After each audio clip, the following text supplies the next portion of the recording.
Welcome back to the Alec Lewis Show. I am your host, Alec Lewis. This is episode 111, recording on Wednesday morning, September 10th.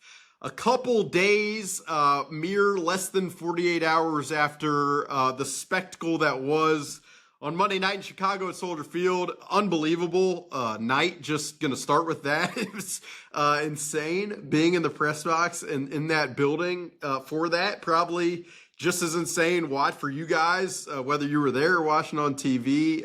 We will get into everything. JJ McCarthy's performance, the defensive showcase against Caleb Williams, Jordan Mason, Blake Cashman's hamstring, really anything and everything we're going to hit here on episode 111 of the Alec Lewis Show. As always, if you're here on YouTube for the first time, hit that subscribe button. If you're listening on Apple or Spotify, rate, review. That stuff helps us out. This show is presented by First Resource Bank. If you don't know about it, you really should.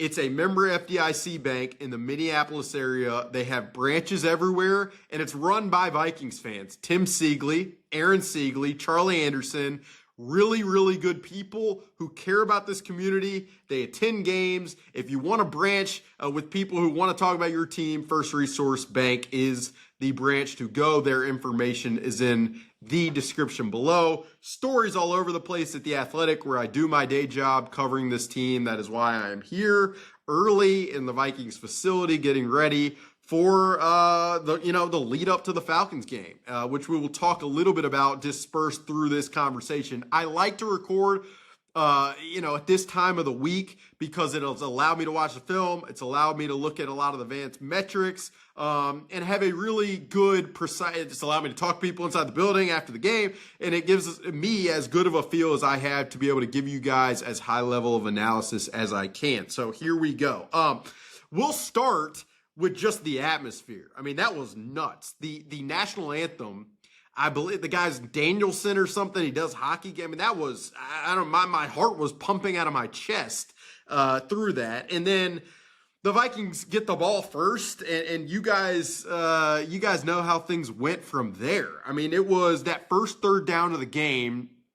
You had the Bears cornerback floating across the line of scrimmage, responding to a Vikings motion, which makes it look like man coverage to JJ McCarthy. And then what was it? They dropped into this three high, cover three zone matching to receivers. That was very unexpected from what Dennis Allen, the Bears defensive coordinator, had really shown, in a long time. And so you can understand why JJ McCarthy is a little flustered in the pocket, and then got tackled before the first down. So that was how things started. And then Caleb Williams, works some of the magic that he works down the field, evading guys like Jonathan Grenard and Andrew Van Ginkel and Javon Hargrave. These guys do not, miss tackles. They corral most. And at that point, after the Bears go down and score, it's like you guys know this. This is the heavyweight punch to the gut of what was such a highly anticipated evening. And then the second third down of the game for JJ McCarthy, Justin Jefferson the motion was not timed that well into this bunch set on the left side. He's kind of pressed and jammed at the line of scrimmage. It affects the timing of everything. The Bears are lining up defenders and dropping guys out. And so JJ's trying to decipher everything with the crowd noise and with the lack of rhythm and timing in the passing game. And so it was 2 3 and outs, and it was a rough start. Now, I will say, because I'm starting this conversation with JJ McCarthy, like when you go back and watch the film, it's not as if he's making a ton of really sketchy reads early on. And that is one very clear positive to me. You worry for a quarterback in their first game in that environment with a defense that was as multiple in their looks as the Bears and Dennis Allen were. You worry that the quarterback is going to be accelerated mentally to a point at which they don't know where to put their eyes. They're not, moving their feet and eyes at the correct time. They're making decisions, throwing the football into tight windows with multiple defenders, at which turnovers the most important stat to winning then become an issue. And JJ McCarthy was really not doing that. And so that was early on as the team and as the offense was absorbing the uppercut to the chin. I mean, that was one thing that you could kind of hang your hat on. Now, the issues early on that really jumped out to me offensively that were concerning was just the lack of a run game, the lack of efficiency in the run game at a level that you knew, as I've talked about in this podcast, and as I've written, you guys have heard me say this and write this probably many times over the last 2 months.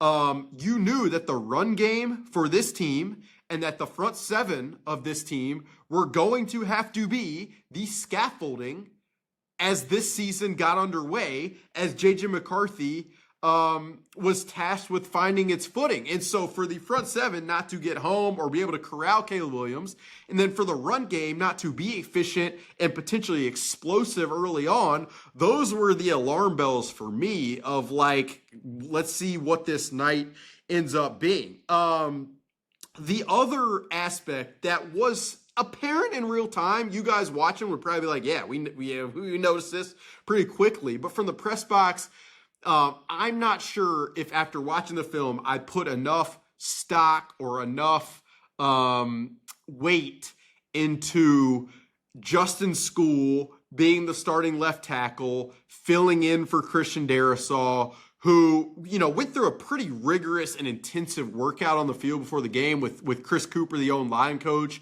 and with one of the trainers. And it felt like, it was a pretty close call for Christian Darrisaw, but the Vikings eventually, as they usually do with guys working their way back from long-term injury designations and long-term rehabs, regardless of how well they attack it. And Christian Darrisaw, by all accounts, has done just a phenomenal job from the get-go in the way he's approached this thing.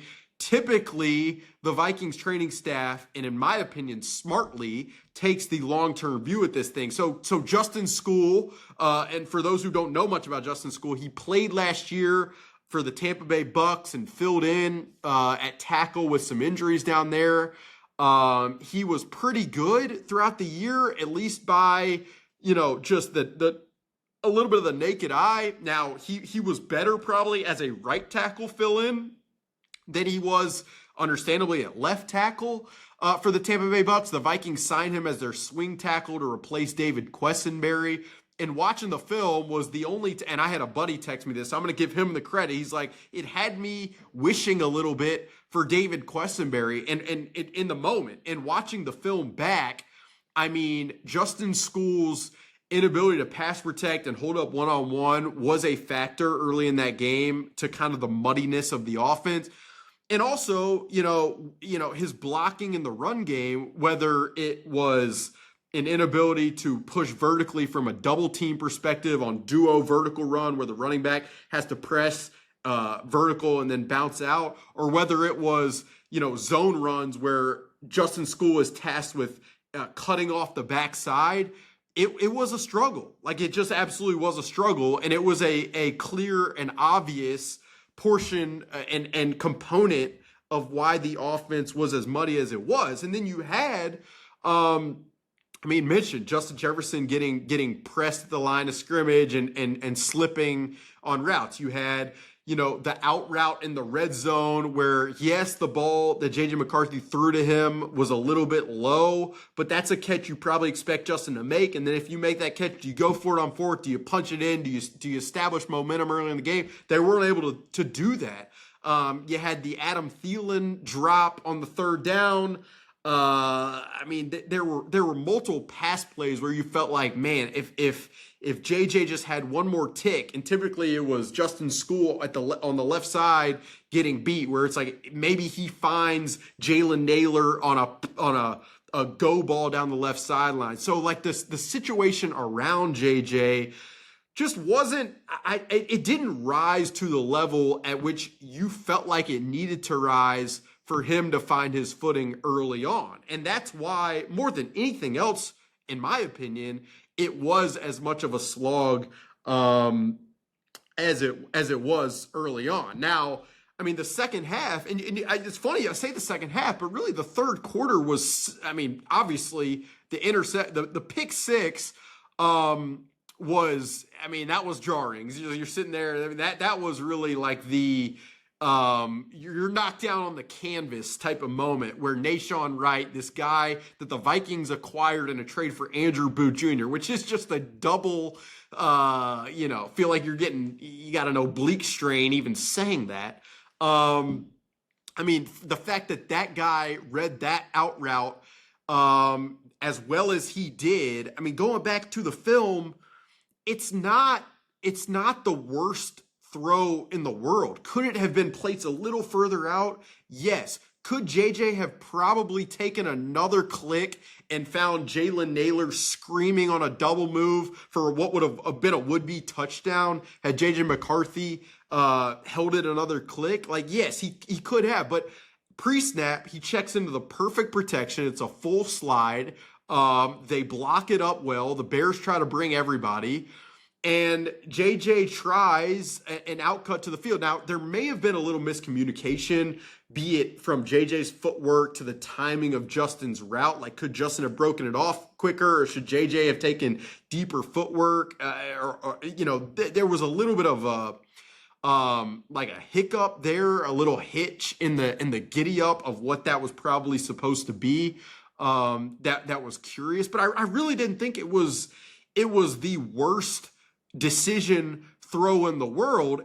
And for me, like, one of the things I want to underscore is even on film, you can see Kevin O'Connell's reaction. He doesn't throw his hands up. He's not bending over it was pretty. He stood stone faced. He stood firm. JJ comes to the sideline. His facial expression is pretty neutral. And that is like a component of coaching, of play call to quarterback relationship that to me just cannot go underplayed or undersold in terms of the value of not overreacting or displaying a sense of just skepticism or disbelief that the player can ultimately feel. Like, I thought that moment and the way Kevin O'Connell handled just the reaction to that was so crucial to what ended up happening. And you guys know that at the beginning of the fourth quarter, I mean, that was the line of demarcation. It was really like, I mean, BC AD, I mean, it was before fourth quarter, after fourth quarter. That's what it was. The Vikings, it should be noted, their first two plays in the first quarter were Jordan Mason runs. Two very efficient, very impressive runs.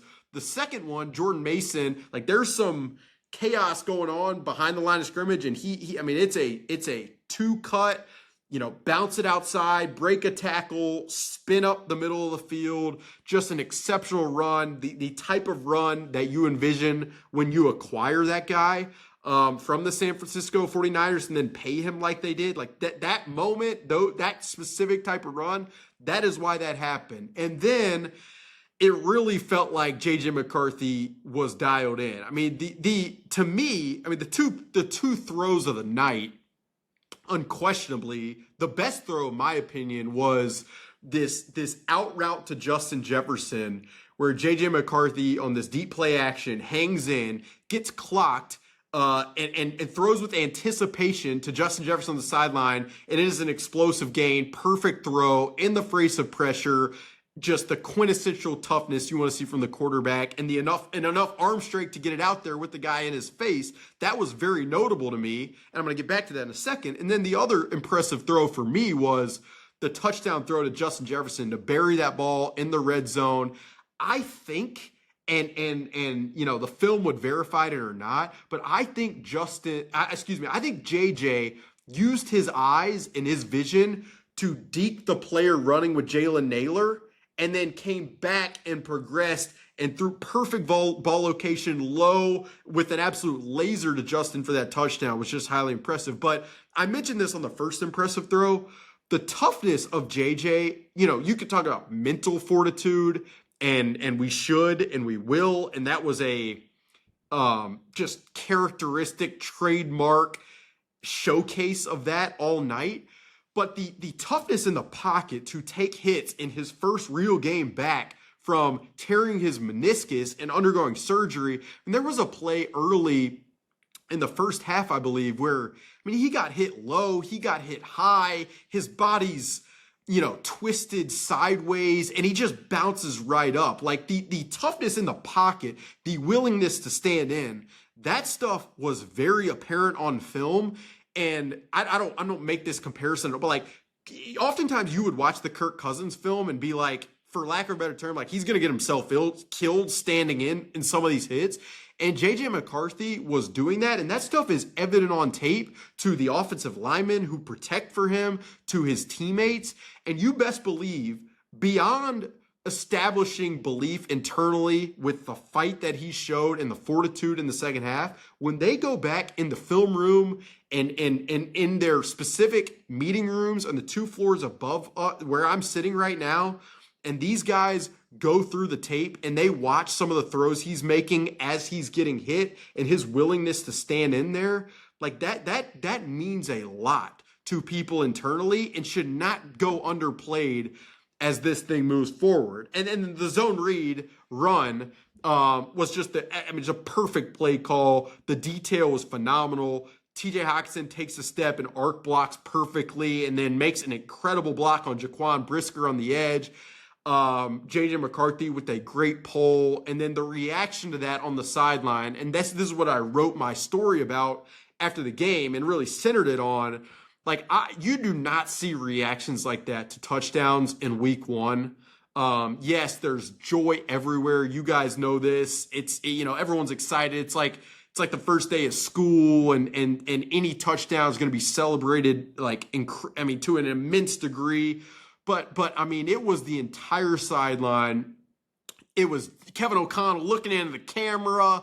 It was, JJ comes to the sideline and he's getting chest bumps from Terrell, the equipment guy, from Dan Ridnour, the sports science guy, from nutritionist, from Michael Juergens, the backup center. It was an all hands on deck celebration for what was a culmination of, really like what J.J. McCarthy's about. And so it was just to watch that from above and watch the sideline flow to this guy and react the way they did was probably something I'm not going to forget. And I wrote this in the story. Like, it was almost it was a action of, or an act of like the coronation of this guy's arrival. Not to say that he's now going to be this, or that he's destined for this, but it was, if anything, it was like an appreciation for the road that JJ has been on, and it has not been an easy road. Rehab from any injury is difficult, but when you are picked to be the guy, and all you've been really going back to high school is the guy, and now you're no longer the guy for a season. That takes a mental toll no matter who you are, no matter how strong you are. And you can be supportive and you can be in the building and you can meet with Kevin O'Connell. But again, like that stuff can weigh on a person, on a player. And so to see him celebrated after that was it was just really, really freaking cool. To segue a bit, one of the things the Vikings did in the fourth quarter that was incredibly effective was they utilized 12 personnel, which for the uninitiated, that's 2 tight ends on the field, 2 receivers, 1 running back. Josh Oliver and TJ Hockenson, those 2 guys, TJ Hockenson blocked his ass off, I thought, in the game. Like his skill set is what it is. He's a pass catching guy who can run option routes, who at his best is a physical catch point guy down the field. It's going to be incumbent upon him to show that consistently, but he blocked his butt off in the game. And then in that 12 personnel look, which they ran like 22% of snaps in the game, they ran for 7.3 yards per carry out of that look. And that was massive to just be able to get big and mow people over and bulldoze the defense. That is not nothing. I also give the Vikings a ton of credit for going out of the ordinary and utilizing 13 personnel, which is 3 tight ends on the field, with Ben Urasek, the undrafted rookie that they signed after the draft, who played at Stanford, who played at Georgia. They go 3 tight ends, and they were doing a lot out of that look. One time they came out with 3 tight ends, and then J.J. McCarthy shifts to empty formation where it's now like shotgun pass play, and that was one of the that was the early flag down the field on the throw to Aaron Jones. That was out of a 13 personnel look, spread to empty, which is just very creative by the Vikings staff. And then late in the second half, like they went back to that 13 personnel. And so, like, beyond what it did for them in that game, now you have the Atlanta Falcons defense and their staff. They have to prepare now for what type of personnel do we have out there in against 13? What could they do out of 13? So beyond just like the challenge of the matchup player to player, you now have another schematic layer that opponents in the future are going to have to keep in their mind. So thought that was a creative. And then the Aaron Jones touchdown pass from J.J. McCarthy, and the design of that. You've seen this. Dan Orlovsky had it on NFL Live. Dan Casey, who's just incredible on social media in terms of offensive play calling and design analysis. Both of those guys highlighted this play. But, I mean, to have Jalen Naylor clear out the safety, to have T.J. Hawkinson clear out the linebacker, and then to have Aaron Jones, a running back, run a go ball kind of fake choice route. The design was just incredible. And I will tell you this, going into the game, the Vikings felt pretty good about Aaron Jones in the passing game. And so to have the visions of it and to see it come to fruition, I mean, that is why you have Kevin O'Connell respected as a play caller and designer the way that he is throughout the league. Now, there is a lot to clean up. Specific to, I mean, there were a lot of short passes, bootlegs that just didn't generate a ton. Even the 2-point conversion attempt to Josh Oliver in the red zone, Josh goes in motion and the offensive line's pushed back. So Josh kind of gets tripped up. And so he can't get the right angle on that play. Just some of the detail specifically, the Vikings did a lot in that game of, they've got these bunch looks. So what do I mean by that? Imagine 3 pass catchers in like a triangle out wide pre-snap. And what the Vikings were doing a lot was motioning to that, where they've got 2 guys, one on the outside. If you're watching on YouTube, you're seeing me with hands and trying to motion it. They'd motion a guy in and have a bunch right there and try to snap it right as the motion gets to that bunch. And there were a couple times where that snap point was a little bit off. So, you know, the crowd noise probably has something to do with that. The operation has probably something to do with that.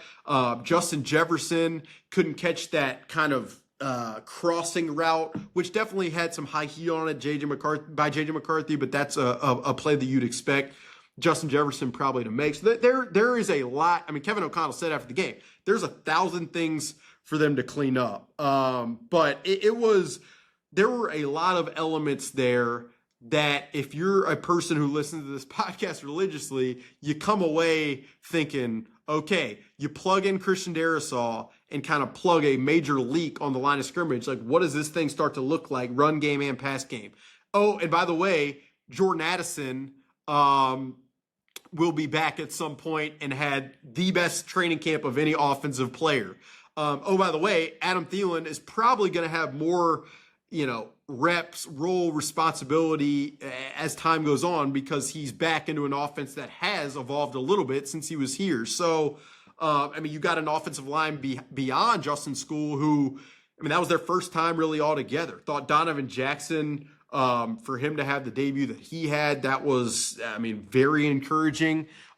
In the run and pass. He held up against Grady Jarrett, and then he's also blocking on double teams and climbing up to second level defenders effectively in the run game. So just a lot that makes you feel pretty I think you come away, obviously, if it's a loss and they don't respond, maybe this is disaster podcast format here, but hopefully that gives you a pretty good feel of how my brain was going looking at some of the numbers and watching the film afterwards, at least offensively. Gonna come back with a bunch more nuggets after a quick word from a sponsor here.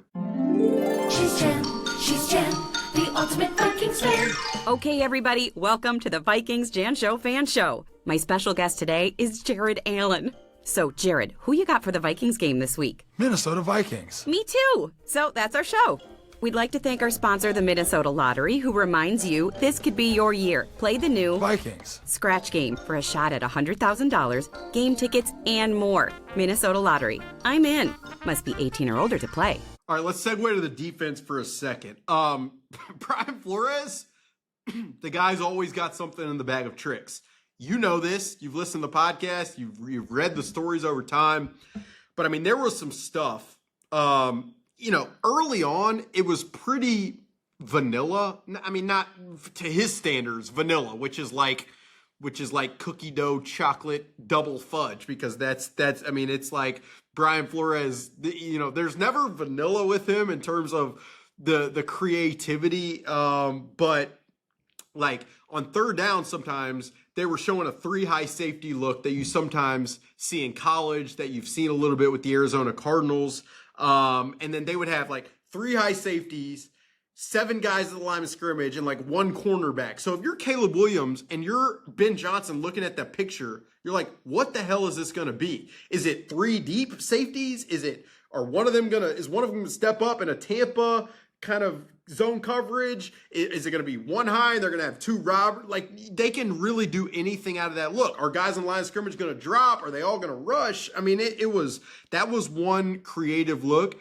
And then they were also doing some stuff coverage-wise that was new. Like, if I looked at my True Media statistics, and we have like a little tab where it's like, what coverages did the team run in the game?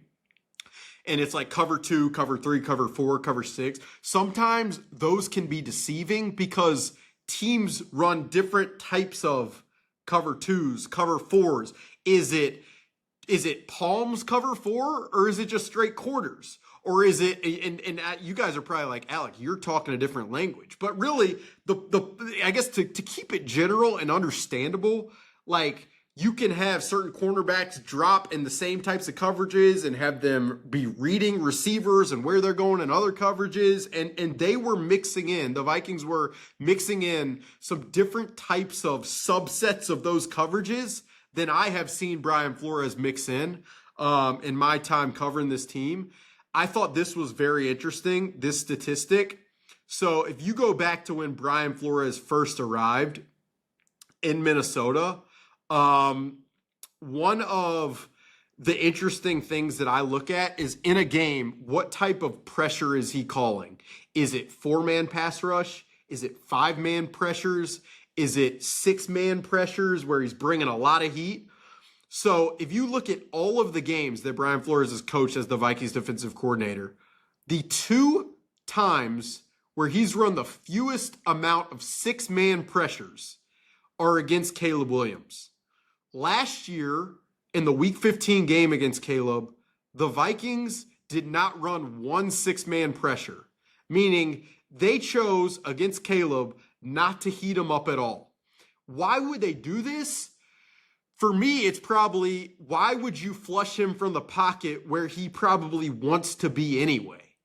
And so what was most interesting is, last year, they ran no 6-man pressures against Caleb in Week 15. This year, Week 1 was the second fewest amount of 6-man pressures they've ever run in a game, also against Caleb Williams, at 2.3%, according to True Media. And so for me, like that, again, like I just said, why would you do that? It's because you kind of want Caleb to be in the pocket, that first of all. Second of all, you probably feel more than ever, if you're Brian Flores, that you can get home with a 4 or 5-man rush, with Javon Hargrave now in the fold, with Jonathan Allen in the fold. Hargrave, by the way, I thought was great, was the guy that we saw all throughout training camp. He's at that size, the ability to move that way is jarring. Also, quick aside, thought Levi Drake and Jalen Redmond and even Terrion Ingram Dawkins had a pass deflection that was nice. Like, I thought all of those guys brought it. Early on, it felt a little like, they're not getting home enough. But in general, I really thought that group had a great night. But the point being, like, of Brian Flores, willingness not to bring the major heat, I thought that was notable. And then to throw that at Caleb and then to be mixing on the back end the way they were, like it was pretty impressive. It showed a little bit of just more confidence, I feel like, in the cornerbacks to be able to run with receivers than Brian Flores has shown in the last couple of years, which is understandable. I thought Isaiah Rodgers had a pretty good game. I think there was one time where DeAndre Swift kind of ran him over, and in coverage, like, it probably wasn't totally perfect, but like there was even a play in the second half where Isaiah Rodgers is like a flat defender kind of out, near the line of scrimmage. And then he recognizes, Isaiah does, that Caleb is progressing to a more downfield row, and Isaiah Rodgers shifts and floats backwards. And if Caleb doesn't have the arm strength that he has, like, that potentially could have been an interception by Isaiah Rodgers. So I really thought he had a good game. Now, Jeff Okudah, we're going to have to see. He had there were some concussion-like symptoms kind of late in the game. I talked to him in the locker room after. He seemed with it. He was there, but there was a man coverage call in the first half where Zacchaeus kind of got open pretty easily. So we'll see about that third corner spot and what's possible there. If Jeff Okudah doesn't play, I mean, it's a fair question of what they do. Dwight McGlothern, I mean, that is a big spot to be put in. And then externally, I mean, it'd be interesting to see what the Vikings would try to do there. And could they be able to run and play some of these different coverages if they have an older guy like Stephon Gilmore? That's a question that I have. Also thought Eric Wilson, I mean, just like claps for that guy for the game that he played. And it wasn't just once Blake Cashman suffered the hamstring injury, which, I mean, we'll see. Kevin O'Connell talks shortly, probably. It didn't sound great, and so that would place even more onus on Eric Wilson to be what he was in that game. But it is funny because, like, you really step back for a second, and coordinators around the league talk all the time about, like, well, we didn't have that guy, so we couldn't do this. I mean, you really think about it, Brian Flores oftentimes, and this is not to knock these players, because I do think they've done a good job of evaluation and finding players who play better than where they've been picked or where they were before they got here. But like, the defense at a time was Isaiah Rodgers, who just has been a journeyman guy, Jalen Redmond picked up off the scrap heap, Jay Ward, later round pick who's never really played before, Eric Wilson, journeyman special teams guy for the most part. I mean, like, yes, Jonathan Grenard and Van Ginkel are amazing and they were in the game as well. But like, Brian Flores is doing a lot of this with not a ton of like high round, incredible athleticism, twitch, like big time pedigree guys. And it's just, there's never any complaining. It's just, we're going to have a great game plan and scheme it up every single Sunday. And so it is kind of silly when you hear other coordinators sometimes, like, there are excuses or what have you for not having certain personnel. Like, that just never happens here. And they just make it work. But Eric Wilson is going to be massive. And especially like this upcoming week against the Falcons to stop Bijan in that run game, which got the Vikings last year, it should be noted. Like that is a key aspect. I also think Ryan Kelly's health is going to be critical moving forward. It looked like he was going into the training room a little bit after the game. So where is he? Like those are some of the questions I had. I mean, like the player, most underrated player in the game in terms of just impact, Miles Price. You guys know this. I have banged the drum, and I should say this and be pretty upfront about it. Like, I have been very critical of the personnel that they've provided the special teams unit for years, because I just feel like it's such a key part of winning these games on the margins. And they've had faith in Miles Price. They gave him that role as a punt returner, kick returner, and what he did with it backed up the faith that they provided him. So going to be huge. Will Riker, what he did cannot be understated. Not surprised by that guy. Been watching him kick for a long time at big games, and he usually shows up. But yeah, that's really where I'm at. This Falcons team, to look ahead a little bit, pretty interesting. I mean, Michael Penix as a downfield thrower can be pretty dynamic. I'm looking forward to doing more tape study this week. The question would be young quarterback against Brian Flores, typically leans Brian Flores. And then defensively, the Falcons are pretty interesting. They drafted the safety Xavier Watts from Notre Dame, who I really liked coming out and who seemed to have a really good week 1 game. They drafted James Pierce. They drafted the Georgia edge rusher as well. You know, how creative are they going to be with looks? They have Jesse Bates, who can be a real challenge on the back end. AJ Terrell is a pretty physical, good corner. It's going to be a pretty interesting matchup. But yeah, I mean, Brian Flores against a young quarterback, and then to have the home atmosphere at your back with JJ now having, a game under his belt, and the Vikings having a game under their belt, and potentially having Christian Darrisaw back for that game, all would be so critical. But yeah, that's really, as I went through it, like that was just unloading the clip of what I kind of took away from Monday night. And it really was a spectacular game, atmosphere, flip of the script, whatever you want to say. Like, there was immense gratitude for me to even get to be there to do it. But yeah, I mean, we'll see how sweat worthy these games are going to be throughout the season. You hope that not all of them are going to, it's not going to be incumbent upon the defense to just hold it down for as long as they did and to then find life near the end. But that they did it in week 1 on the road in an NFC North game against the Bears with what they had, the wind at their back after the beginning of the game, just exceptional. Very impressive. A testament to this staff that is heralded rightfully for being able to win these games. I laugh because it's like, oh, here they go with the one score thing again. Like, let me tell you guys something. If you watch the NFL, typically, I mean, it's like 85% of these games come down to one score. So if you win in those instances, you're going to win. No matter how it, what it looks like to get there. Kevin O'Connell and this staff, they've won those games. So I guess you can, get mad at it. You can bring it up as a potential point of regression. And eventually maybe that does happen because, life is uncertain. But at some point, I do think when you win the amount of games they have in these instances, you just find yourself saying, like, you have faith in that group in those sequences. So that's how I'll end it. That's kind of the point that I'll end it on. Thank you guys for being here. This is the Alec Lewis Show, kind of a full-on runabout of what that was Monday night and what might be moving forward. Appreciate you guys being here. If you're new on YouTube, hit that subscribe button. If you're listening on Apple or Spotify, you can rate and review and do all that good stuff. We're presented by First Resource Bank. We have stories nonstop at theathletic.com, so stay locked in for that. You can find me on the socials at Alec Lewis Show, @_Lewis.